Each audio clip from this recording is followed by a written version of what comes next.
అందరూ సంతోషంగా ఉన్నారా?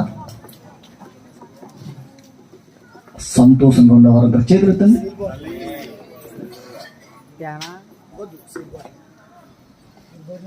మనం అందరం అంటే ఈ రామచంద్రపురం, కొత్తూరు, టిట్కో పరిసర ప్రాంతాలలో ప్రజలు ఇక్కడి నుండి సంతోషంగానే ఉంటారండి.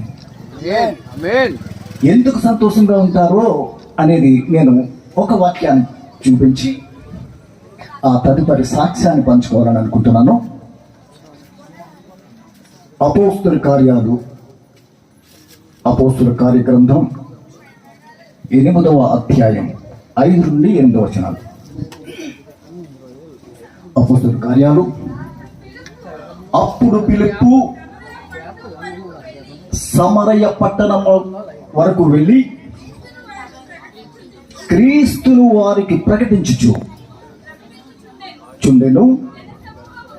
జన సమూహములు విని ఫిలిప్పు చేసిన సూచక క్రియలను చూచినందున అతడు చెప్పిన మాటల యందు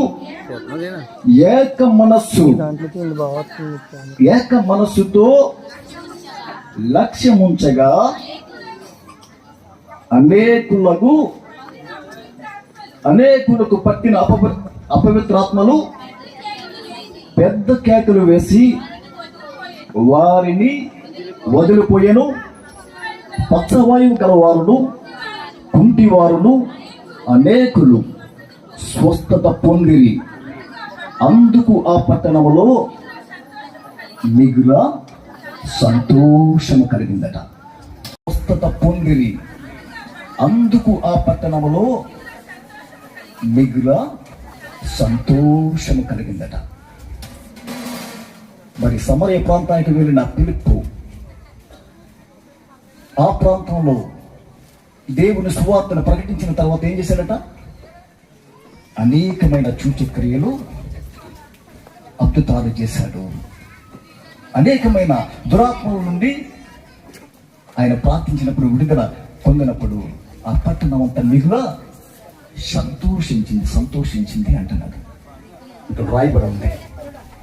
నిజంగా అలాంటి సంతోషం ఈ టిట్కో ప్రాంత ప్రజలకు ఖచ్చితంగా ఉంటుంది. ఎందుకంటే ఆత్మపూర్వమైన చంద్రశేఖర్ గారు మీ మధ్య నివసించడం వల్ల. అందరూ చెప్పకూడదా? సహోదరుడు చంద్రశేఖర్ గారితో మేము కాకినాడ పరిచర్యకి వెళ్ళామండి. వెళ్ళినప్పుడు జరిగిన యథార్థ సంఘటన, సజీవ సాక్ష్యం ఏంటంటే, మరి సహోదరుడు చంద్రశేఖర్ గారితో నేను, నాతో పాటు వినయ్ గారు, కుమారుడు కిరణ్, మేమంతా వెళ్ళాం. మరి ఆ ప్రాంతంలో అనేక గృహాలు సందర్శించిన తర్వాత ఇంకొక గృహం ఒకటి దూరంగా ఉంది. మేము వెళ్ళాలా వద్దనుకునే సమయంలో సహోదరుడు దైవ సేవకులు వినయ్ గారు ఏమంటే ఆ గృహాన్ని కూడా మనం దర్శించి వెళ్దామని చంద్రశేఖర్ గారితో చెప్పినప్పుడు దైవ సేవకుడు అక్కడికి వెళ్ళాడు. ఆ గృహంలో అడుగు పెట్టాడు. అయితే ఆ గృహం వారిది కాదు, కానీ చుట్టాల ఇంటికి వచ్చింది అనమాట, ఒక ఫ్యామిలీ. వెళ్ళిన తర్వాత వీళ్ళు ప్రార్థన చేసినప్పుడు వెంటనే ఆమె కింద పడిపోయి విగ్రహాలు కొట్టుకుంటుంది, విరవలాడిపోతుంది. మనకు ఒక సందర్భం కనబడుతుంది. యేసుక్రీస్తు ప్రభు వారి మోగ దెయ్యాన్ని వదలగొట్టినప్పుడు అది నేల మీద పడి అతడు గరగలా కొట్టుకున్నాడు. అలాంటి సందర్భం కనబడింది. ఆవిడ లేచింది. చంద్రశేఖర్ గారు చెప్పారు, దైవ సేవకుడు, అమ్మా ఎందుకు నువ్వు చనిపోవాలనుకుంటున్నావు? రేపు తెల్లవారితే నువ్వు చనిపోవాలనుకుంటున్నావు, ఎందుకు నాకు ఈ జీవితం అని. నువ్వు భయపడకు, దేవుడు నీ కోసమే మమ్మల్ని ఇక్కడికి పంపించాడు. దేవుని పరిశుద్ధ నామమునకు మహిమ కలుగును గాక. ఎందుకంటే ఆవిడ దెయ్యం పట్టడంతో పాటు ఆయన అడిగాడు ఆమె భర్తను, అమ్మ మరి అయ్యా మరి రాత్రులు ఈమె హిందీలో మాట్లాడుతుందా అని అడిగితే, అవునయ్యా అర్ధరాత్రిగా లేసి హిందీలో మాట్లాడుతుందట. కనీసం చదువుకొని ఆ పాములు రాదు. ఎలా మాట్లాడుతుంది? ఆమెకి ఎలా తెలుసు భాష అంటే? దురాత్మ మాట్లాడిస్తుంది.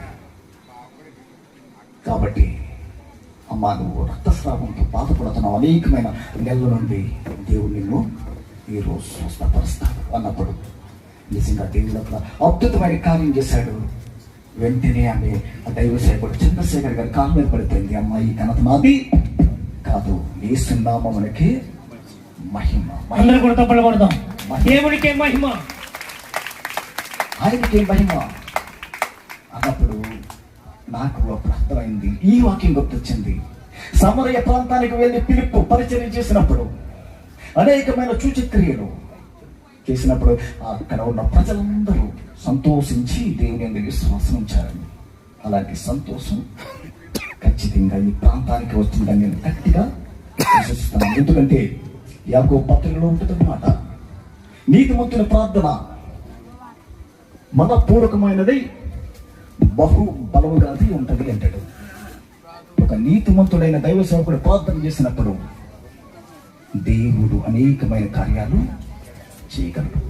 ఏలియా మన వంటి స్వభావం కలవాడే, కానీ అతడు ప్రార్థన చేసినప్పుడు 3.5 సంవత్సరంలో వర్షం అయిపోయింది. వరల కురం ఉన్నప్పుడు వర్షం కురిసింది. అలాగే మరి దేవుడు నిజంగా ఈ ప్రాంతానికి దైవ సేవకుడు చంద్రశేఖర్ గారిని తీసుకొచ్చాడు అంటే, ఈ ప్రాంతంలో ఆయన నివసించేలా చేశాడంటే ఇదంతా మీ సంతోషం కోసమే, మీ బతుకుల్లో ఆదరణ కోసమే, మీ విశ్వాస జీవితాన్ని బలపరచడం కోసమే అని నేను గట్టిగా విశ్వసిస్తున్నాను.